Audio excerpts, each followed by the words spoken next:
otherwise. Can we back up for a little bit because I would Mhm. like our listener to have an understanding of why copper is even important. So why are we even looking at copper? Can you maybe educate everyone on this? Yeah, so copper is so important. It's considered an essential trace mineral.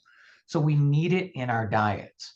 And according to the US FDA, 900 micrograms is the minimum, is the RDI, so the required daily intake. And anything that is essential, it's because our bodies don't make it. So we have to ingest it. So whether we're talking about essential amino acids or essential fatty acids, they're things our bodies don't make. So we need to ingest those things. So copper is an essential nutrient. And as an essential nutrient, we need to get it into our diets. And as I'll talk about here momentarily, is our diet is severely lacking in that. So not only in copper, but so many other minerals. So from magnesium to copper to iron, our soils have been depleted. A lot of our farming mechanisms that have happened over the years have decreased the availability of nutrients, as well as throw in things like the pesticides, the chemicals. A lot of them are actually chelators. So they're going to bind up those essential nutrients that now we can't ingest because now they're bound up by a chelator. So whether seeds are chosen for their size or their ease of growth, they're often sacrificing nutrient density. So everything from magnesium to calcium to iron to copper to zinc are all decreased. And oddly enough, copper is the most deficient in our diet, with up to 70 to 80% being taken from our soils from just like 50 years ago. So over the last 50 years, we've declined our copper in our soils by as much as 80%. And Hmm. copper is so important in so many what we'll call cuproenzyme pathways. So it's very important as a cofactor in these enzymes to make them work properly. And this is where we can get into the structure function idea. So Can you first explain what happens when someone is deficient in copper? What are the health consequences? yeah, so some of the health consequences are going to be deficiency symptoms. So some of the main deficiency symptoms are things like chronic inflammation, which is inflammation is the lead to every disease. So chronic inflammation, fatigue, muscle weakness, brittle bones, memory loss, changes in your vision, heart disease, pale skin, premature aging for wrinkles or paling, darkening of the skin, even susceptibility to sickness. Copper supports our immune system. And one thing that's huge is anemia. Hmm. Copper supports our red blood cells. We need copper in order to clot properly. We need copper in order to carry the hemoglobin in our blood. So the cuproenzyme is actually called ceruloplasmin, is very important to mobilize iron. And we've talked about for years that anemia is going to be a iron deficiency. So we're familiar with iron deficiency anemia. It's not necessarily an iron deficiency, but very often an iron dysfunction. Without the amount of copper to now mobilize and transport that iron, it looks like you have an iron deficiency because you don't have the copper needed to now move that oxygen and move that iron in your body. Fascinating. So have they seen that anemia going away after supplementing with copper?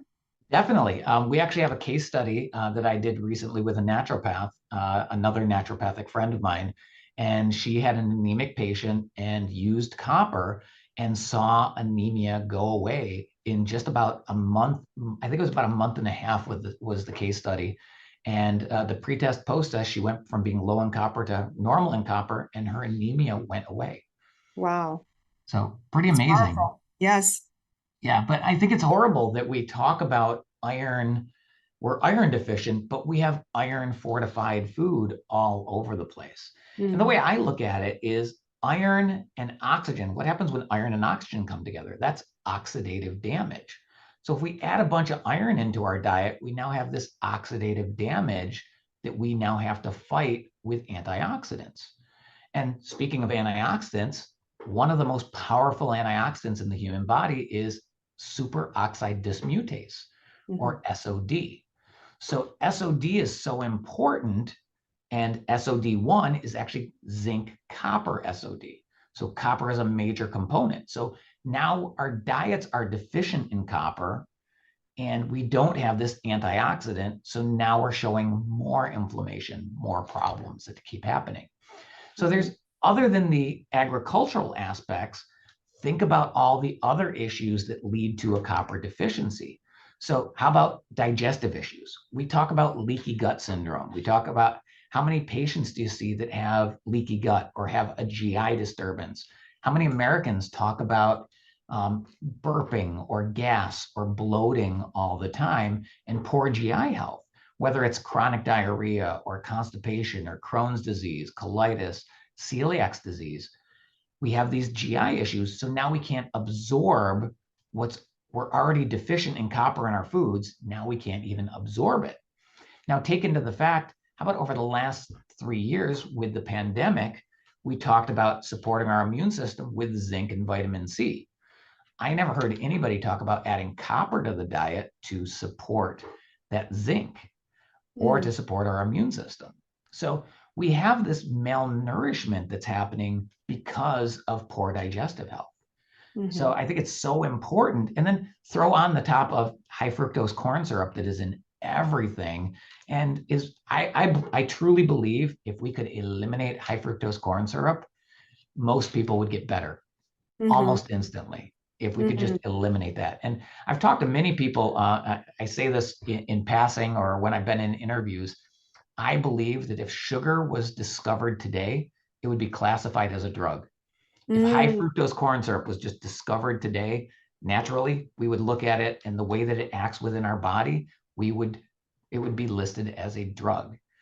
So just amazing. But the other thing I'd like to talk about is we talk about this obesity epidemic in America.